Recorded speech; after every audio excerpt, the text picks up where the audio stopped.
মানবতাবিরোধী অপরাধের মামলায় শেখ হাসিনা সহ ৩ আসামির বিরুদ্ধে রায় ঘোষণা আজ সকাল ১১টায় বসবে বিচারপতি গোলাম মর্তুজার নেতৃত্বে ৩ বিচারপতির ট্রাইব্যুনাল ১। রায় ঘোষণা আদালত কক্ষ থেকে সরাসরি সম্প্রচার করা হবে বিটিভি ও সামাজিক যোগাযোগ মাধ্যমে।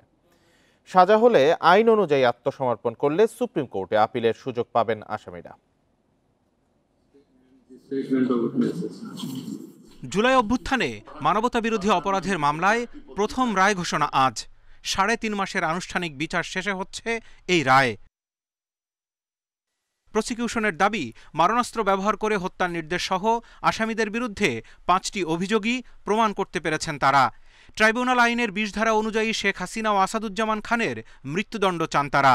পাশাপাশি আইনের নতুন সংশোধনী অনুযায়ী আসামিদের সম্পত্তি বাজেয়াপ্ত করে শহীদ পরিবার সহ ভুক্তভোগীদের জন্য ক্ষতিপূরণ চায় রাষ্ট্রপক্ষ। তবে ট্রাইব্যুনাল আইনের ১৫ ধারা অনুযায়ী সাবেক আইজিপি চৌধুরী আবদুল্লাহ আল মামুন রাজসাক্ষী হিসেবে তার সাজা হওয়া বা খালাসের বিষয়টি নির্ভর করছে আদালতের ওপর। ৫টি অভিযোগই সন্দেহাতীতভাবে প্রমাণ করতে প্রসিকিউশন সক্ষম হয়েছে। কেন? সেটা হলো, এটি হলো বেসিকলি ডকুমেন্ট বেসড মামলা।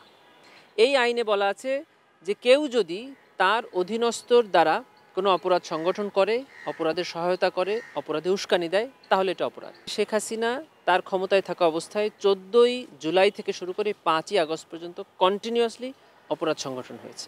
পলাতক শেখ হাসিনা ভারতে বসে বিচারের স্বচ্ছতা নিয়ে প্রশ্ন তোলায় প্রসিকিউটররা বলছেন তার এই অভিযোগের আইনি কোনো ভিত্তি নেই। রায়ে সাজা হলে আপিলের সুযোগ পাবেন তিনি, তবে পলাতক থেকে নয়, করতে হবে আত্মসমর্পণ। ট্রাইব্যুনালটা ওনাদের হাতে তৈরি। এই ট্রাইব্যুনালের ৫৬টি জাজমেন্ট ওই সরকারের আমলে দেওয়া। সেই একই আইনে একই ট্রাইব্যুনালে ওনারই বিচার হচ্ছে। অতএব আইন এবং ট্রাইব্যুনাল নিয়ে প্রশ্ন তোলার কোনো সুযোগ নেই। আর উনি যেহেতু উপস্থিত নাই, উনি এই যে কথাগুলো বলছেন, এই সব কথাই যৌক্তিক হবে যখন উনি ট্রাইব্যুনালে হাজির হয়ে এই কথাটা বলবেন। প্রসিকিউশন জানায়, রায় ঘোষণার সময় সরাসরি সম্প্রচারে বিচারকদের দেখা না গেলেও অডিও শুনতে পাবেন দর্শকরা। Zahidul Bashar, independent news, Dhaka. শেখ হাসিনার রায় ঘিরে আন্তর্জাতিক অপরাধ ট্রাইব্যুনালে নিরাপত্তা জোরদার করা হয়েছে। এ নিয়ে আরও জানাতে ট্রাইব্যুনাল চত্বর থেকে যোগ দিয়েছেন সহকর্মী বনি ইবনে কামাল।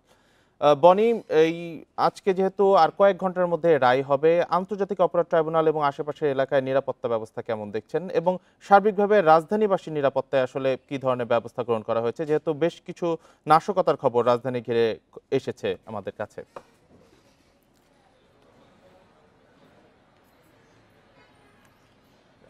ক্ষমতাচ্যুত প্রধানমন্ত্রী শেখ হাসিনার বিরুদ্ধে যে মামলাগুলো ছিল, তার মধ্যে অন্যতম একটি মামলা প্রথম রায় হতে যাচ্ছে আজকে, এবং সেই কারণে আমরা দেখতে পাচ্ছি পুরো রাজধানী জুড়েই যে নিরাপত্তা ব্যবস্থা সেটি জোরদার করা হয়েছে। তবে হাইকোর্ট এবং এই ট্রাইব্যুনাল এলাকায় বা ট্রাইব্যুনাল চত্বর এর আশেপাশের যে নিরাপত্তা ব্যবস্থা সেটি কিন্তু অনেকটাই বেশি বাড়ানো হয়েছে। আমরা যেমনটি দেখেছিলাম গত রোববার, আজকেও কিন্তু প্রায় তেমনটি দেখা যাচ্ছে। আমি যদি আপনাকে একটু দেখাতে চাই, আপনি নিশ্চয়ই দেখতে পাচ্ছেন যে আমরা কিন্তু দেখতে পাচ্ছি যে এই হাইকোর্টের যে মাজার রোডের গেটটি রয়েছে, অর্থাৎ মাজারের পাশেই তো ট্রাইব্যুনাল, সেই জায়গাতে আমরা দেখতে পাচ্ছি যে ব্যাপক পরিমাণে পুলিশ, বিজিবি এবং সেনা সদস্যদের কিন্তু মোতায়েন করা হয়েছে নিরাপত্তা নিশ্চিতের জন্য।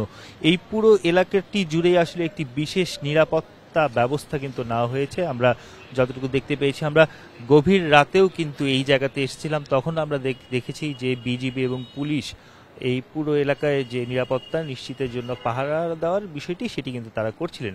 এবং আমি যদি আপনাকে একটু জানিয়ে রাখতে চাই, এই যে মাজার গেট যেটি রয়েছে হাইকোর্টের, সেখান থেকে দোয়েল চত্বরের দিকে যাওয়ার যেই সড়ক, সেই সড়কের দুটি পাশে কিন্তু বন্ধ করে দেওয়া হয়েছে, অর্থাৎ কোনো ধরনের যানবাহন চলাচল করতে পারছে না। এছাড়াও হাইকোর্টের অন্য যে দুটি গেট রয়েছে, সেই দুটি গেটও আমরা দেখতে পেয়েছি যে নিরাপত্তা জোরদার করা হয়েছে। আপনি জানেন যে গতকাল রাতে রাজধানীর অন্তত 7টি স্থানে আমরা কিন্তু ককটেল বিস্ফোরণের তথ্য পেয়েছি। সেই জায়গাগুলোতে এবং তার আশেপাশে অন্যান্য যে এলাকাগুলো আছে সেগুলোতেও বিশেষ চেকপোস্টের ব্যবস্থা করা হয়েছে, চেকপোস্ট বসানো হয়েছে এবং অবজার্ভ করা হচ্ছে যে কোথাও এই চেকপোস্টগুলোর আশেপাশে কোনো ধরনের অপ্রীতিকর ঘটনা ঘটছে কিনা, কোনো সন্দেহভাজন কাউকে মনে হলে আসলে তাকে থামানো হচ্ছে, জিজ্ঞাসাবাদ করা হচ্ছে এবং তার পরিচয়পত্র দেখা হচ্ছে। সেই চিত্র কিন্তু আমরা এখন পর্যন্ত দেখতে পেয়েছি। পাশাপাশি আমি আপনাকে আরেকটু জানিয়ে রাখতে চাই, আমরা যতটুকু তথ্য পেয়েছি এখন পর্যন্ত পুরো বাংলাদেশেই কিন্তু প্রায় 7টি স্থানে 7 জায়গায় বিভিন্ন বাহনে আগুন দেওয়ার মতো ঘটনাও কিন্তু ঘটেছে। এই যে পুরো যে পরিস্থিতি শেখ হাসিনার রায়কে কেন্দ্র করে, সেই পরিস্থিতি নিয়ন্ত্রণের জন্য পুলিশের পক্ষ থেকে বারবারই বলা হচ্ছে যে পেট্রোলিং বাড়ানো হয়েছে, পাশাপাশি চেকপোস্টের ব্যবস্থা এবং সাদা পোশাকে গোয়েন্দা যে নজরদারি, সেই নজরদারিও কিন্তু বৃদ্ধি করা হয়েছে। আজকে বেলা 11টার দিকে ট্রাইব্যুনাল আসলে এই যে মামলাটির রায়, সেই রায় ঘোষণা বা রায় পড়া শুরু করবে। তখন এখানের যে আইন শৃঙ্খলা পরিস্থিতি সেটিও যেন নিয়ন্ত্রণে থাকে, সেই কারণে পর্যাপ্ত পরিমাণ ব্যবস্থা এরই মধ্যে কিন্তু নেওয়া হয়েছে। আমরা রাজধানীর বেশ কয়েকটি জায়গা বা বেশ কয়েকটি স্থান, স্পট যেগুলোকে আমরা বলি, সেই জায়গাগুলো কিন্তু আমরা ঘুরে দেখেছি এবং সেই জায়গাগুলোতে আমরা দেখতে পেয়েছি যে প্রায় প্রতিটি জায়গাতেই পুলিশের চেকপোস্ট রয়েছে।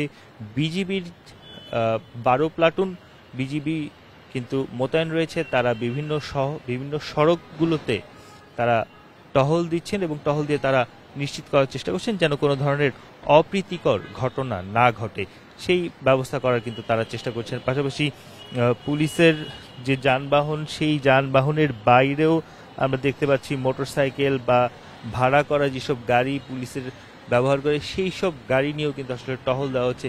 সার্বিকভাবে বলা যায় আজকের রায়কে কেন্দ্র করে যে ধরনের একটি আশঙ্কা রয়েছে, বিভিন্ন রাজনৈতিক দলের পক্ষ থেকে যে ধরনের আশঙ্কা ব্যক্ত করা হয়েছে, পরিস্থিতি অরাজকতার দিকে যেতে পারে, সেই বিষয়গুলো নিয়ন্ত্রণের জন্য, আইন শৃঙ্খলা পরিস্থিতি নিয়ন্ত্রণে রাখার জন্য ব্যবস্থা গ্রহণ তো করা হয়েছেই।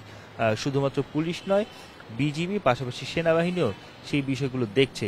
সেই ক্ষেত্রে এখন পর্যন্ত ডিএমপির যে ভাষ্য, তারা কিন্তু বলছেন যে রাজধানীতে আসলে কোনো ধরনের অপ্রীতিকর ঘটনা ঘটবে না, সেটি নিশ্চিত করার জন্য তারা সব ধরনের ব্যবস্থাই নিয়েছে, এমনটাই দাবি করা হচ্ছে পুলিশের পক্ষ থেকে। শেখ হাসিনা সহ 3 আসামির মানবতা বিরোধী অপরাধের মামলার প্রথম রায় আজ হতে যাচ্ছে। এই নিয়ে আইন শৃঙ্খলা বাহিনী সতর্ক অবস্থায় রয়েছে, কঠোর নিরাপত্তা ব্যবস্থা নেওয়া হয়েছে। এ বিষয়ে বিস্তারিত জানাচ্ছিলেন সহকর্মী বনি ইবনে কামাল।